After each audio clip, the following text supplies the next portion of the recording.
Dans cette vidéo, nous allons calculer une longueur dans un triangle rectangle connaissant deux autres longueurs.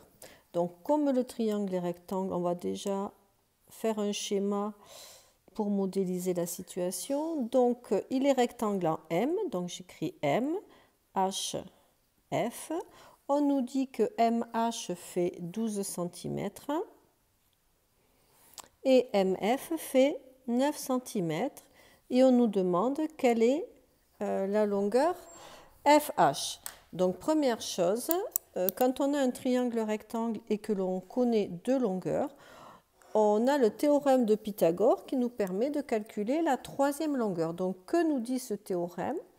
Il nous dit que le carré de la longueur de l'hypoténuse, c'est-à-dire le côté qui est en face de l'angle droit, donc cette longueur au carré, est égale à la somme des carrés des longueurs des deux autres côtés, c'est-à-dire ce côté, la longueur de ce côté au carré, plus la longueur de ce côté au carré. Donc, avant de dire qu'on applique le théorème de Pythagore, on va donner la condition d'application, c'est-à-dire que le triangle est rectangle. Donc, on va écrire dans le triangle MHF rectangle en M, d'après le théorème de Pythagore, deux points, donc on y va.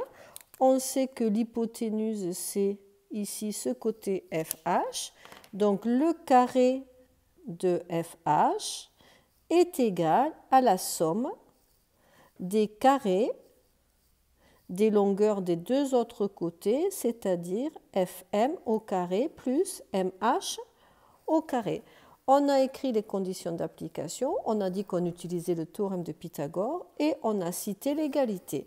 Maintenant, on peut remplacer par les données numériques.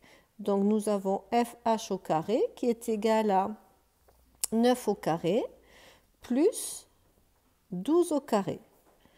FH au carré est égal à 9 au carré, c'est 9 fois 9, ça fait 81, plus 12 au carré, 12 fois 12, 144. Donc au final, FH au carré égale 81 plus 144, ce qui donne 225. Donc nous, ce que l'on veut, ce n'est pas le carré de FH, mais c'est FH tout seul. Donc on cherche quel est le nombre positif, puisque FH est une longueur, donc c'est un nombre positif, dont le carré est égal à 225. Donc un nombre au carré est égal à 225. Donc on sait le trouver grâce à la calculatrice. Ici, je vais l'allumer. Quand vous avez, je vais le positionner ici, quand vous avez la touche X au carré, au-dessus, vous avez ce symbole qui s'appelle la racine carrée. Et en fait, la racine carrée de 225 est le nombre dont le carré est égal à 225. Donc, je vais taper seconde cette touche. Donc, on a le symbole de la racine carrée, 225, et ça nous donne 15. Donc, en fait, le nombre positif dont le carré est 225, c'est 15. Et je vais rajouter simplement que ce nombre est positif.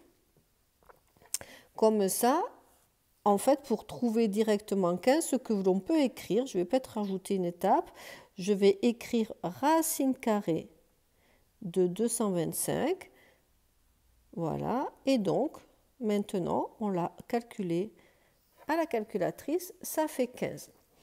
Alors, j'insiste quand je dis quel est le nombre positif, parce que vous avez un autre nombre dont le carré vaut 225. Regardez si j'essaye avec moins 15 au carré, ça donne 225. Donc, en fait, vous avez deux nombres dont le carré vaut 225. Il y a 15 et il y a moins 15.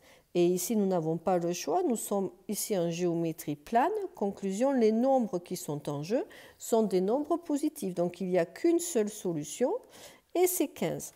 Donc, on peut terminer par la conclusion en disant que la longueur FH est égale à 15 cm. Donc si on reprend la technique, la méthode, on donne la condition d'application, il faut que le triangle soit rectangle, on marque que l'on utilise le théorème de Pythagore, on écrit l'égalité avec les longueurs, on remplace par les données numériques, on calcule, et comme nous ne voulons pas le carré mais nous voulons le nombre seul, il faut utiliser, c'est ce qu'on appelle la racine carrée de 225.